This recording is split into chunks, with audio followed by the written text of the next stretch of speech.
விவசாய சமூக நீதி காவலர் மருத்துவர் ஐயா அவர்கள் இன்றைக்கு விழுப்புரம் மாவட்டம் விழுப்புரம் மாவட்டத்தில் போராட்ட களத்தில் இறங்கியிருக்கிறாங்க. சமூக நீதி காவலர் மருத்துவர் ஐயா அவர்கள் தள்ளாத வயதிலும் 86 வயதிலும் இந்த மக்களுக்காக விழுப்புரம் போராட்ட களத்தில் இறங்கிட்டாங்க. மீண்டும் 80 காலகட்டத்தை திருப்ப திமுக அரசு நினைச்சு பார்த்துட்டு இருக்கு. சமூக நீதி விரோத அரசு, வன்னியர் விரோத அரசு திமுக அரசுக்கு ஒரே ஒரு எச்சரிக்கை தான். திருவண்ணாமலையில பார்த்திருப்பீங்க, அமைச்சர் ஏவா வேலு புலம்புறாரு, எங்க இருந்தா படிக்க வந்த ஏவா வேலு எங்க மண்ணு எங்க பூமி எங்க திருவண்ணாமலை சொல்றாரு. எந்த வாய்க்கொழுப்பு எந்த நெஞ்செழுத்தம் இந்த வன்னிய மைந்தர் நண்பராதாஸ் அவர்கள் கேட்காம திருவண்ணாமலை மக்களுக்காக வேற எந்த கொம்பனை வந்து கேட்பான், வேற எந்த கொம்பை கேட்பான்? உங்க திருவண்ணாமலை 16 ரூபாய்க்கு பாலத்தை கட்டி ஆத்துல வெறுங்க விட்டீங்களா? என்ன கேட்டாரு அந்த நண்பராதாஸ் அவர்கள்? உச்சநீதிமன்றம் என்ன சொல்லிச்சு? எதுக்கு நீங்க போராட்டம் பண்றோம், எதுக்கு நீங்க போராட்டம் பண்றோம்? பெரியாருடைய நினைவு நாள் மட்டுமல்ல, உச்சநீதிமன்றம் வன்னியர்களுக்கான இடஒதுக்கீட்டை வழங்கலாம், எந்த தடையும் இல்லை, அதற்கு சரியான தரவுகளை கொடுங்கன்னு சொல்லி 1000 நாட்கள் ஆகும். 1000 நாட்களா இந்த திமுக அரசு, கையாளாத அரசு, ஷூட்டிங் அரசு என்ன பண்ணிட்டு நிக்குது?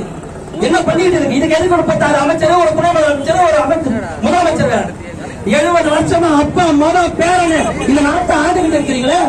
ஒரு அமைச்சர் கணக்கு விடுறான், குரூப் 4 எக்ஸாம்ல வன்னியர்கள் 13 விழுக்காடு அனுபவிக்கிறாங்க. ஏன்னா இந்த நாடாக இந்த இனத்துக்கு கலெக்டரா இருக்கிறதுக்கு அருகது ஏன் கிளர்க்காக இருக்கணுமா? கிளர்க்காக இருக்கணுமா? சோழன் பாண்டிய பல்லவ பேரரசு நாடாண்ட இனம் தான், கடாரம் கொண்ட இனம் இது. இந்த இனத்துக்கு கிளர்க்கு வேலை கொடுத்தது பெருமையா பேசுற அரியலூர் ஒருத்தர் இருக்காரு, புதுசா ஒருத்தர் வந்திருக்காரு. இங்க இருக்க ஒரு எம்பி நீங்க வைக்கிட்டா அரியலூர் அரிமான சொல்லக்கூடியவர் சொல்லிட்டு வாங்கிக்கிட்டே சாதி அப்ப மட்டும் பேசி கிசி ஓட்டு வாங்கிட்டு போயிடுவாங்க.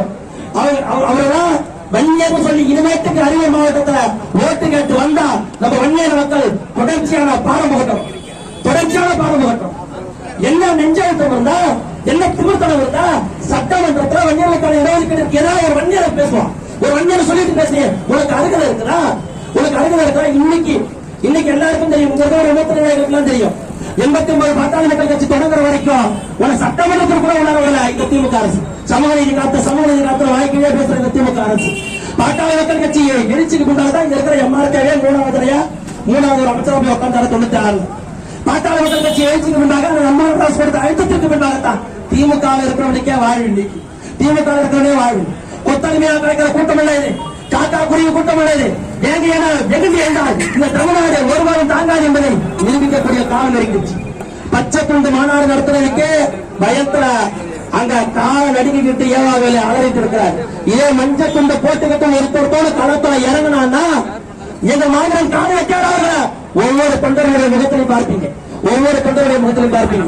ஐயா கட்டுப்பாட்டோடு அறவழியா போராட சொல்லியிருக்கிறாங்க. அதனால் இந்த அறவழி போராட்டம், ஒரு நாள் 2 நாள் இல்ல, எத்தனை நாள் சாலைகளுக்கும் தயாராகத்தான் இருக்கிறது இந்த சமூகம்.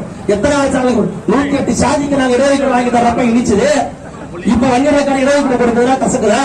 வன்னியர்களுக்கான இடஒதுக்கீடு, இந்த வன்னியர் இடஒதுக்கீடு ஏன் தடுக்கப்பட்டுச்சு? யார் நீதிமன்றத்தில் வாங்கி கொடுத்தது?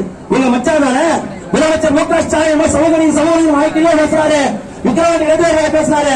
உங்க மச்சான ஒட்டிங்க கூட்டம் போட்டீங்க, இஸ்லாமிய சமுதாயத்தை எல்லாம் தூண்டி விட்டு வன்னியர்களுக்கு இடஒதுக்கீடு எதிராக வழக்கு போடுவதை தூண்டி விட்டீங்க. எதுக்கு தூண்டி விட்டீங்க? நாகமுத்துன்னு ஒருத்தர் முன்னாள் உயர்நீதிமன்ற நீதிபதி, அவருடைய சாதி மட்டோட சேர்த்து வன்னியர் ஒதுக்கீட்டுக்கு எதிராக உச்ச நீதிமன்றம் வழக்கு தொடர்ந்தார். அவர் உயர்நீதிமன்ற நீதிபதியா இருந்தா எந்த லட்சத்தில் தீர்ப்பு அளித்திருப்பார், எந்த லட்சத்தில் தீர்ப்பு அளித்திருப்பார்? உண்மையாக சொல்ற சாதி உணர்வு இல்லாத ஒரே கூட்டம் இந்த வன்னியர் கூட்டம் மட்டும்தான். சாதி உணர்வு இல்லாத ஒரே கூட்டம் இந்த வன்னியர் கூட்டம் தான். அங்க சில்லறையா இருக்கிறவங்க கூட சாதி உணர்வோடு இருக்கிறான். இந்த வன்னிய உறவுகள் 3 கோடி மக்கள் இன்னைக்கு உணர்வு மறந்து இருக்கிறான். ஐயா அவர்கள் போராட்ட களத்தில் இறங்கிட்டார். இனிமேலும் நான் போராட தயாராகவிட்டால் நம்முடைய உரிமை பறிக்கப்படும் நடுத்தெருவில் நிற்கதியாக இருப்பீங்க. நாளைய சமுதாயத்தை நினைத்து பார்த்து சமூக நீதி காவலர் மருத்துவர் ஐயா அவர்களுடைய